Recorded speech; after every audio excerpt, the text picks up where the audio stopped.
આમાં કાંઈ કહેવા જેવું જ નથી.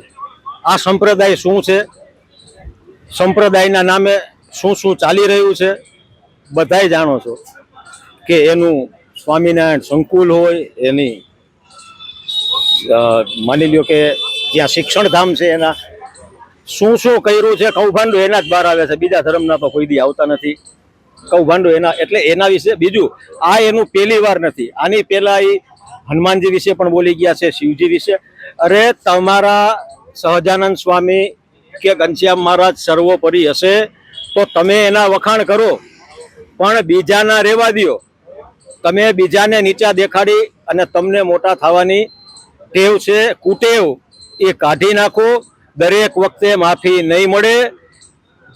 આ લોકો હમણાં જ હજી 1 મિનિટ પહેલા જ મને જાણ આવી કે ઓલા ભાઈએ આજે પોતાને સ્વામી તો છે જ નહીં કે માફી માંગી છે, નિવેદન. એમ નિવેદન તો લાવો, હું તમને 4 નિવેદન કરીને પાછા ખેંચી લઉં. એમ માફી માંગવાથી થોડું થઈ જાય. તમે કરોડો લોકોની લાગણી, ધર્મની લાગણી દુભાવો છો અને પછી માફી માંગી લ્યો છો. આવું ક્યાંથી હાલવાનું? આ સમસ્ત સનાતનીઓને નીચા દેખાડવાની વાત છે કે સ્વામિનારાયણ સંપ્રદાય સિવાય બાકીના બધાય એની નીચે છે. આવું હરગીજ ચલાવી જ ન લેવાય. સાખી લેવાની વાત તો ભૂલી જાઓ. હવે એ સાખી લેવાની, માફી દેવાની વાતનો જ નથી. આનો એક જ રસ્તો છે, નિવેડો જ આવવો જોઈએ. પહેલા તો આ જે બોયલો છે, જ્ઞાન પ્રકાશ પોતાને કેવડાવે છે, એ બુદ્ધિના લઠને છે ને બહાર લાવો. આ કોના કેવાથી એને નિવેદન આપ્યું હતું, ક્યાં વાંચ્યું છે, એ સાબિત કરે, નહીતર સજા માટે તૈયાર રહેવું જોઈએ. આમાં ગામે ગામ ફરિયાદ નોંધાવશું અમે. આ જેમ આપણે પોલીસ ખાતામાં નથી જોતા ઓલા ટપોરીઓ આવે છે બિફોર ને આફ્ટર, પેલા સીન સપાટા નીકળી જાય છરી લઈને, બંદૂક લઈને અને દારૂની બોટલો લઈને, અને પછી પોલીસ વાહે ઘોડી વળી જાય, અને પછી બિફોર કર્યા પછીના દ્રશ્યો આવે માફી માંગતા. આવા આના પાટી પકડીને માફી માંગતા દ્રશ્યો લાવો. બાકી રઘુવંશી સમાજ નહીં, સમસ્ત સનાતની સમાજ ભેગો છે. કારણ કે વિશ્વ વંદનીય પૂજ્ય જલારામ બાપા કોઈ એક અમારા રઘુવંશીના જ નહીં, 18 વરણ એને એટલું જ દિલથી માને છે, એમની માનતા માને છે, એમનો પ્રસાદ ગ્રહણ કરે છે. ક્યારેય કોઈ એકના નથી. એને તો ટુકડો ત્યાં હરી ઢોકળો. એને ક્યારેય કોઈ ધર્મની વાત, માત્ર રઘુવંશી નહીં, તમે કોઈ પણ લઈ લ્યો, એને બીજા ધર્મના નીચે દેખાડવાનો ક્યાં પ્રયાસ કર્યો છે ભાઈ? અને અમે તમારું શું બગાડ્યું છે? પ્રસાદ તો તમે વેચો છો, અમે તો પ્રસાદ આપીએ છીએ આવનારને, તમે તો ઈ વેચો છો. એક લાડુડી માટે તમારે 51 ધરવા પડે છે.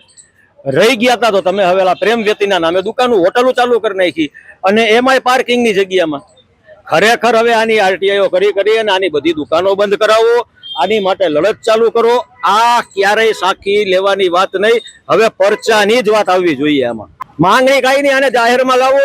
કોના ઈશારે બોલો? બાકી આની ઉપર ગુનો જ દાખલ કરાવવાનો છે, ગુનો જ દાખલ. આમાં માફીની તો ક્યાંય વાત જ ન આવી. ચાહે વીરપુરમાં માંગે કે ચાહે જ્યાં જઈને માંગે, એને કોના ઈશારે બોયલો છે. આના ગામે ગામ ગુના દાખલ થવા જોઈએ. ધાર્મિક લુભાણી લાગણી જેની કોઈની દુભાણી છે, એને ગામે ગામ આના વિરુદ્ધ ગુના દાખલ કરી આ કોના ઈશારે બોલે છે, આ કોનું કાવતરું છે, એ બહાર લાવવું જરૂરી છે. બાકી આ લોકોને તો ટેવ, આ રીઢા ગુનેગાર જેવા છે. ઓલા નો કે 1 વાર પકડાય, 3જી વાર પકડાય એટલે પાછા કરે, તો છૂટીને પાછો કરવાનો. અને જેટલી વાર માફી આપો એટલી વાર આવીને બોલે છે. હકીકત ગૂગલમાં વાંચી લેજો. આ સંપ્રદાય એક ષડયંત્ર છે. અત્યાર સુધી આપણે વિશ્વાસ નહોતા કરતા, કારણ કે આપણે એમાં પડવા નહોતા માંગતા કે જે છે એનું છે એ સાચો છે, એ બહાર આવશે. પણ આ સત્ય છે ને એ આ બહાર આવ્યું. અંગ્રેજોના રાજમાં ઈસ્ટ કરવા માટે આ સંપ્રદાયને ઊભો કર્યો, અને આખો પ્રોપેગેન્ડા એવો હતો કે સ્વામિનારાયણ સંપ્રદાય જ સર્વોપરી છે, અને એના માટે આ લોકો તન મન ધનથી બધા પ્રયાસો કરે છે. એના માટે એને જે કોઈની ધાર્મિક લાગણીને ઠેસ પહોંચવી હોય પહોંચે, એને કાંઈ ફેર નથી પડતો. અને એટલે જ વિશ્વમાં તમને બીજા ધર્મસ્થાનો જોવા મળે કે ન મળે, સ્વામિનારાયણનું મંદિર જોવા મળશે જ. એને હવે સમર્થન આપતું હોય એવું લાગે છે.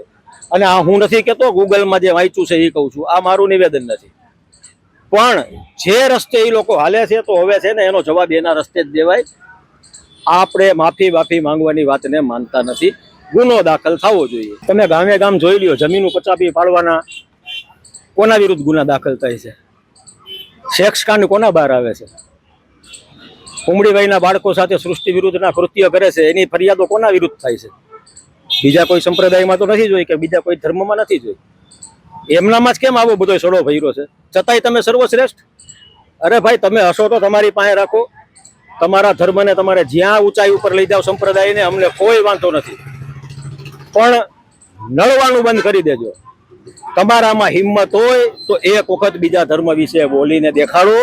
જો તમે જેમ કહો કે સર્વોપરી છો ને બધાય દેવી દેવતાઓ જ તમારા સેવક હતા, તો એમનું બોલીને જોવો. ત્યાં તો એક જ નિયમ છે, મજહબી ગુના સર તનસે જુદા.